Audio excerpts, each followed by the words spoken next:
بالله السميع العليم من الشيطان الرجيم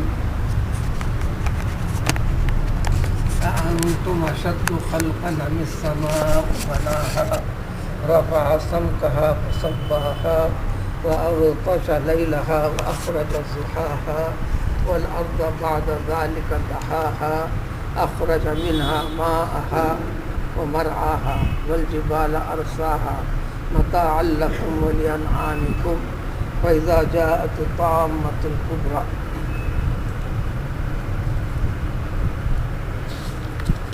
سورہ نبا، جس میں عما يتساءلون عن النبأ العظیم، وہی نبأ عظیم یعنی سب سے بڑی خبر، ساری کائنات کے وجود کے بعد پھر ساری کائنات کو ختم کر دینا، قیامت کا قائم کرنا، خبروں میں سب سے بڑی خبر ہے۔ انسان کے بنیادی عقیدے میں اس کیفیت کو بٹھانے کے لیے سورۃ النبا میں ما بعد قیامت کے احوال کا تذکرہ ہوا، پھر سورہ النازعات میں قیامت کی قائم ہونے والی کیفیت اور اس سے پہلے والی چیزوں کا تذکرہ، کئی تفصیلات گزر کر اس عقیدے کے انکار پر جو چلتے ہیں، اٹل رہتے ہیں، اس جیسا انجام برا اس دنیا میں بھی ہوگا، آخرت میں ہوگا۔ انسان کی عقل سے قریب تر کر حضرت موسیٰ علیہ السلام کے واقعے کے ذریعے سے فرعون کا برا انجام جو دنیا میں بھی وہی برے انجام کا سلسلہ مسلسل آخرت میں بھی ہوگا، اور ذکر کرنے کے بعد پھر اس کے بنیادی عقیدے کو انسان کے مضبوط کراتے ہوئے آج کی آیتوں میں ذکر ہوتا ہے۔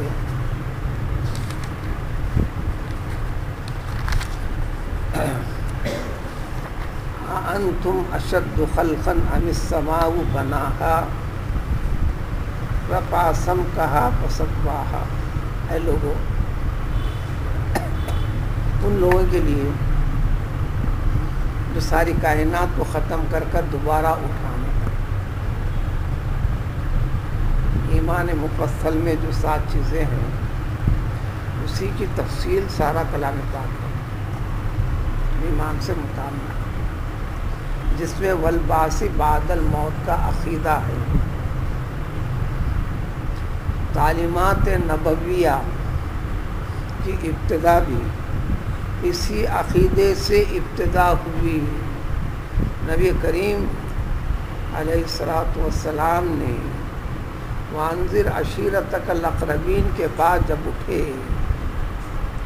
اس کام کو اپنے قریب سے قریب تر بلکہ قبیلے کے لوگوں سے ابتدا شروع کر دیجیے، تو ابتدائی اور سب سے پہلے خطبات کے اندر جس عقیدے سے ابتدا فرمائی، سب سے پہلے اعلان کیا کہ اللہ نے مجھے رسول منتخب فرمایا ہے تمہارے لیے، اور پھر عقیدہ آخرت کی تعلیم دی۔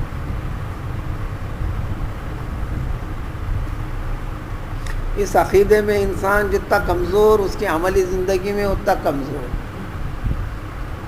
سارے کے سارے صحابہ کرام رضوان اللہ تعالی علیہ اجمعین سب مشرک تھے جو بعد میں صحابی بنے۔ نبی کریم صلی اللہ علیہ وسلم کی آمد سے پہلے سب مشرک تھے۔ قرآن نے بھی ذکر کیا، تم سب کے سب مشرک تھے، اللہ نے فضل فرمایا، ایمان کی توفیق دی، ہدایت دی، اور تم نبی کریم صلی اللہ علیہ وسلم کی تعلیمات سے مشرف ہوئے۔ یہ فضل ہوا ہے۔ جب یہ فضل ہو گیا تو زندگی کے ہر پہلو میں جو خرابی بگاڑ تھی، اس عقیدے کی اصلاح سے ہر چیز کے اندر اصلاح ہو گئی، ہر چیز کے اندر اصلاح ہو گئی۔ لہذا آج بھی اپنے آپ کو پاک باز جتاتا ہو اگر کوئی انسان، پھر بھی خرابیاں ہوں، تو مطلب ہے کہ زبان کے حد تک اقرار ہے، دل سے اقرار والی کیفیت ثابت نہیں ہے۔ تو ان آیتوں میں ذکر کیا کیا انسانوں غور کرو،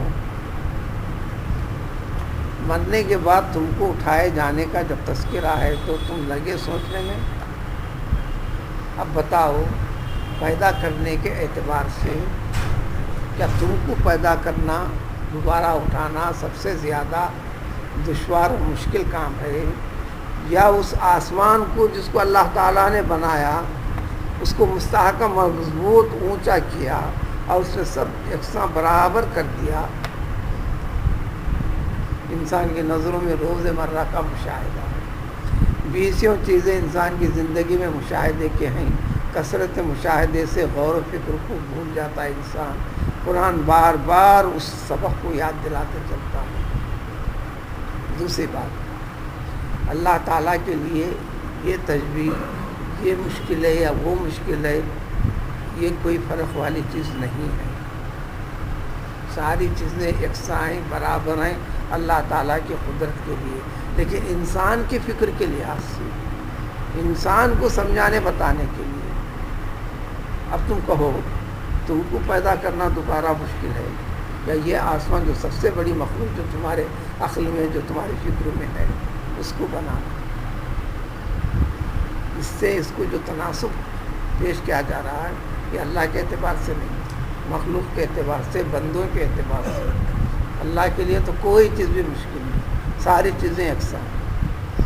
اب رہا کہ تمہارے خیال، تمہاری فکر، تمہارے بدعقیدگی کے لحاظ سے، اب اس پر غور کرو تو تمہیں پتہ چلے گا، تم خود اس کا جواب یہ بنے گا، ارے ہم سے زیادہ یہ ساری کائنات کو بنانا مشکل ہے، تو پھر ساری کی ساری چیزوں کو کیا جائے گا، اٹھائے گا اللہ تعالیٰ، تو پھر دوبارہ تم کو زندہ کرنا ہے حساب و کتاب کے لیے، یہ کہاں سے دشوار ہوا؟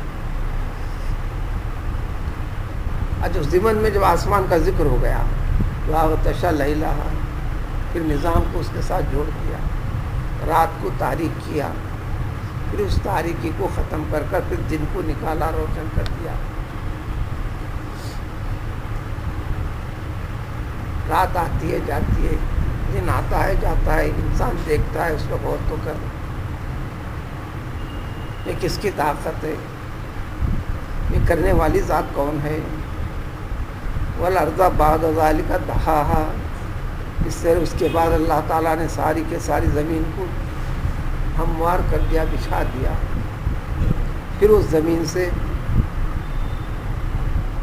پھر اس کے پانی کو نکالا، چراگاہیں بنا دیں، پہاڑ پیدا کر دیے، اور پھر انہیں زمین میں پیوست کر دیا۔ یہ سب کیوں؟ کس کے لیے؟ ساری کائنات کا نظام کیوں؟ متاع لکم، تم کو جو دی گئی ہے زندگی، تمہاری زندگی کے دوران تم کو، ولانعامکم، تم سے متعلق جو جانور ہیں ان کو فائدہ پہنچانے کے لیے تمہارے خاطر اللہ تعالیٰ نے کیا ہے۔ تو پھر اللہ تعالیٰ کی اس قدرت کا انکار، شک و شبہ کرنا، نہ ماننا، اس پر یقین نہ رکھنا، یقین نہ رکھ کر پھر اس کے حکم کو نہ ماننا، اس کا خوف پیدا نہ کرنا، اس کی اطاعت و فرمانبرداری سے پیچھے ہو جانا، یہ کہاں سے آ گیا؟ اگر اسی پہ رہو گے، بہت بڑی ہنگامہ خیز ایک چیز آئے گی تمہارے پاس، یعنی قیامت۔ ہاں اور نہ، شک و شبے والی چیزیں، پس و پیش ہونے والی چیزیں، انکار کرنے والی چیزیں، یتذکر الانسان، سب کچھ انسان کو یاد آ جائے گا۔ اب کسی چیز کے انکار کی شکل نہیں رہے گی، لیکن اس وقت پیچھے پلٹنے کی بھی کوئی کیفیت نہیں ہوگی۔ دوزخیوں کے لیے دوزخ ظاہر کر دی جائے گی، جنتیوں کے لیے جنت ظاہر کر دی جائے گی، جس کی تفصیل اگلی آنے والی آیتوں میں آئے گی۔ لیکن وہ قیامت بڑی قیامت تو ہو کر رہے گی، اور انفرادی طور پر من ماتا فقد قامت قیامت ہو، اور کما قال نبی علیہ الصلوۃ والسلام، انفرادی طور پر جس سے اس کی موت واقع ہو گئی اس کے حق میں تو قیامت قائم ہو چکی۔ اب ساری دنیا سے، ساری کائنات کے اس نظام سے اس کو نہ لینا ہے نہ دینا ہے۔ اب وہ عالم برزخ والی زندگی میں منتقل ہو گیا۔ اس سورے کی ابتدا کے اندر اس کی وضاحت تفصیل پیش کر دی گئی، جو ترجمے میں صاف طور پر وضاحت جو نہیں ملنے والی، ترجمے کے پیچھے اسی غرض کے ساتھ جو ذکر کیا گیا، تو اس موت کے فوری بعد تمہیں عالم برزخ کا سامنا کرنا پڑے گا، تو یہ ساری کی ساری چیزوں کا سامنا ہوگا۔ تو جو شخص مر گیا اس کے حق کے اندر، اس کی موت ہی اس کے لیے قیامت قائم ہو گئی۔ اور جب بڑی قیامت قائم ہوگی تو پھر جنت دوزخ کا حاضر ہونا، پھر اس کی تفصیل اور کئی ایک چیزیں اگلے آنے والے آیات سے شروع ہوں۔